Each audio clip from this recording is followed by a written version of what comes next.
Dengan hal-hal yang membatalkan sholat. Adapun yang membatalkan sholat sebagai berikut. Yang pertama, meninggalkan salah satu rukun sholat jika pelakunya tidak mengulanginya ketika sholat atau tidak lama setelah sholatnya. Berdasarkan sabda Rasulullah SAW ditujukan kepada seseorang yang buruk dalam menunaikan sholatnya dengan meninggalkan tumaknina dan i'tidal, ketenangan dan juga bangun dari ruku. Padahal keduanya merupakan rukun sholat. Kata Nabi SAW, irji' fasalli fa innaka lam tusalli. Ulangi sholatmu. Karena sholat lagi, karena sungguhnya kau belum sholat. Hadis ini diriwayatkan oleh Muslim nomor 397. Kemudian itu membatalkan ya. Jadi kalau ada salah satu dari rukun-rukun tadi, kewajiban-kewajiban sholat tidak dilakukan, maka batal sholatnya. Yang kedua, makan dan minum. Berdasarkan sabda Rasulullah SAW, inna fis salati la syugla. Sesungguhnya dalam sholat terdapat kesibukan. Hadits ini diriwayatkan Imam Bukhari 1216 dan Imam Muslim 538. Artinya sholat itu punya kesibukan-kesibukan di mana tidak boleh seseorang beraktivitas selain itu. Baik gerakan, ucapan, itu semua harus sesuai dengan yang diperintahkan. Nah, masuk salah satunya makan dan minum di sini tidak dibolehkan. Bahkan ada riwayat lain menjelaskan Nabi SAW menghitungnya batal dalam sholat kalau seseorang itu lagi makan. Makanya Imam Syafi'i rahimahullah lebih tegas dalam masalah ini. Beliau menganjurkan setiap kali habis makan, kalau mau sholat kumur-kumur dulu. Dikhawatirkan nanti ada sisa makanan yang dia kunyah sehingga masuk dalam ancaman pembatalan sholat. Yang ketiga, perkataan yang tidak ada kaitannya dengan sholat, di mana Allah SWT berfirman dalam Al-Baqarah 238, A'udzubillahi minasyaitonirrajim, wa qumu lillahi qanitin, dan berdirilah kepada Allah dalam sholatmu dengan khusyuk. Juga sabda Nabi SAW, inna hadhihi sholata la yasluhu fiha syai'un min kalamin nas. Sesungguhnya sholat ini ya, tidak pantas ada sedikit pun dari perkataan manusia. Hadis ini riwayat Muslim nomor 537. Tetapi jika perkataan itu ada kaitannya dengan sholat, misalnya seorang imam mengucapkan salam, lalu ia bertanya tentang kesempurnaan sholatnya. Jika dikatakan padanya bahwasanya sholatmu belum sempurna, maka ia harus menyelesaikannya.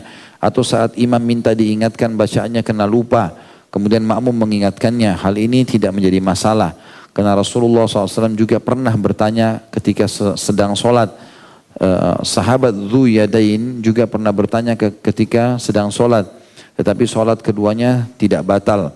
Dhul Yadain bertanya kepada Rasulullah SAW, apakah engkau lupa ataukah engkau mengkasarnya? Beliau menjawab, lam ansa walam tuqsar. Aku tidak lupa dan sholat juga tidak dikasar dalam dugaanku. Hadis ini diriwayatkan Bukhari nomor 482 dan Imam Muslim 573. Yang keempat, ini waswas syaitan, hati-hati tertawa dalam sholat. Yaitu tertawa terbahak-bahak, bukan tertawa tersenyum. Kaum muslimin bersepakat bahwa orang yang tertawa ketika sholat maka sholatnya dihukumi batal. Bahkan sebagian ulama berpendapat bahwa uduknya pun dihukumi batal. Di mana Nabi SAW bersabda, la tuqta'us salatal qusyur walakin yaqta'uhal qahqaha.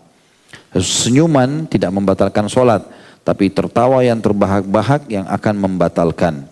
Diriwayatkan oleh At-Tabarani di nomor 999 dengan sanad yang tidak bermasalah.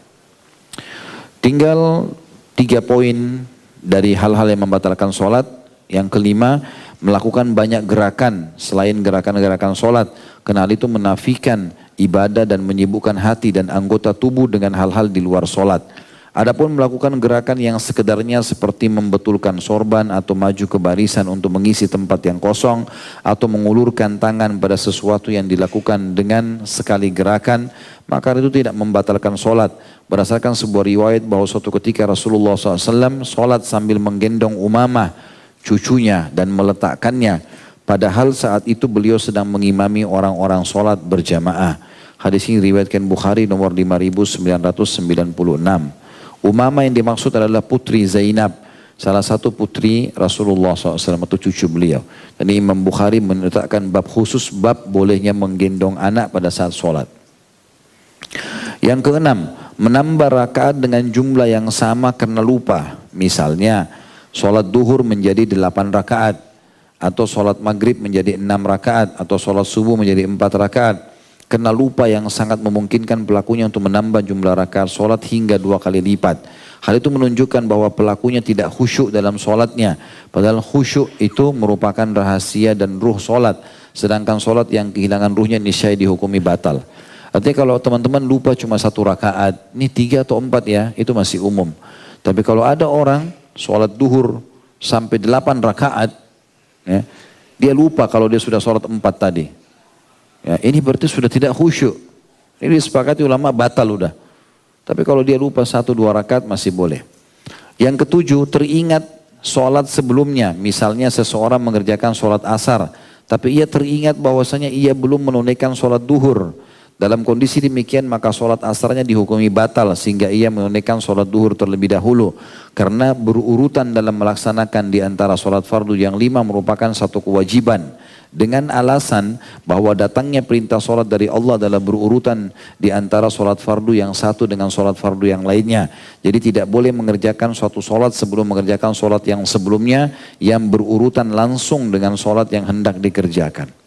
Jadi misalnya teman-teman menjamak qasar pun kalau lagi safar, jamak digabung dan memangkas duhur dan asar misalnya. Walaupun kita jamak takhir menerlambatkan di waktu asar, tetap duhur dulu baru asar. Gak boleh asar dulu baru duhur. Karena urutan itu kewajiban. Ya. Ada orang dia semalam suntuk gak bisa tidur mungkin karena sakit misalnya. Pas menjelang subuh dia tidur. Tertidur misalnya, 10 menit sebelum subuh dia tertidur. Qadarullah dia terbangun azan duhur. Misal, memang dia semalaman sakit, tidak bisa tertidur. Gelap tempat itu, lalu kemudian dia tidur, dia bangun, sudah jam 12:30, masuk waktu duhur. Sekarang dia belum sholat subuh, dan dia punya udzur syar'i karena ketiduran. Mana yang dia kerjakan dulu, duhur atau subuh? Subuh, dan tidak boleh ditinggalkan subuh itu ya. Selama antum punya udzur syar'i tetap wajib mengerjakan sholat itu.